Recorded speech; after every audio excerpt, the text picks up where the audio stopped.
স্পেনের বুনোলের রাস্তায় চলছে যুদ্ধ, তবে অস্ত্রের বদলে হাতে টমেটো। হাজারো মানুষ নেমেছে বিশ্বের অন্যতম অদ্ভুত ও মজার উৎসব লা টমাটিনায়। বুনোল শহরে প্রতিবছর আগস্ট মাসের শেষ বুধবার অনুষ্ঠিত হয় ঐতিহ্যবাহী লা টমাটিনা উৎসব। সবশেষ গেল বুধবার উদযাপিত হয় এ ফেস্টিভ্যাল।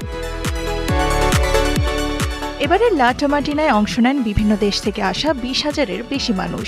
নির্দিষ্ট সময় শুরু হওয়ার পর হাজারো মানুষ রাস্তায় নেমে একে অপরের দিকে ছুটতে থাকেন পাকা টমেটো। মাত্র 1 ঘন্টায় পুরো শহর ঢেকে যায় টমেটোর লাল পাল্পে, আর এই 1 ঘন্টার উন্মাদনায় ব্যবহৃত হয় 165 টন টমেটো।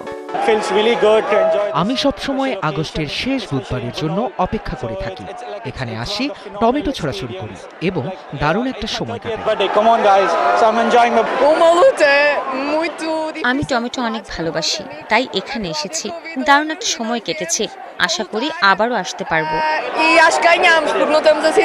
উৎসব শুরুর আগে শহরের ভবনগুলো ঢেকে দেওয়া হয় বিশেষ ট্রিপল দিয়ে, যাতে টমেটোর পাল্পে ক্ষতি না হয়। চোখ রক্ষা করার জন্য অনেকেই ব্যবহার করেন সাঁতারের গগলস, কেউ বা কানে দেন প্লাগ। নিয়ম একটাই, টমেটো ছোড়ার আগে সেটি চটকে নিতে হবে যাতে কারো গুরুতর আঘাত না লাগে। এই টমেটো উন্মাদনার শুরুটা ছিল একেবারে অন্যরকম। 1945 সালে বনলে তরুণদের একটি মারামারি গড়ায় সবজি বাজারে। হাতের কাছে কিছু না পেয়ে সেখানকার টমেটোই হয়ে ওঠে তাদের প্রধান অস্ত্র। দর্শকদের কাছে ঘটনাটি এতটাই মজার ছিল যে পরের বছর একই সময়ে শুরু হয় টমেটো ছোড়াছড়ি, আর এভাবেই লা টমাটিনা উৎসব জনপ্রিয় হয়ে ওঠে। এটি এখন স্পেনের পর্যটন শিল্পের অন্যতম আকর্ষণ। এতে অংশ নেওয়ার জন্য মাস ধরে চলে প্রস্তুতি।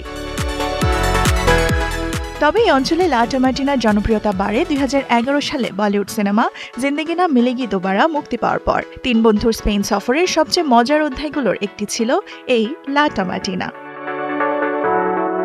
দেওয়ান মুবাশশিরা হোসেন, 71।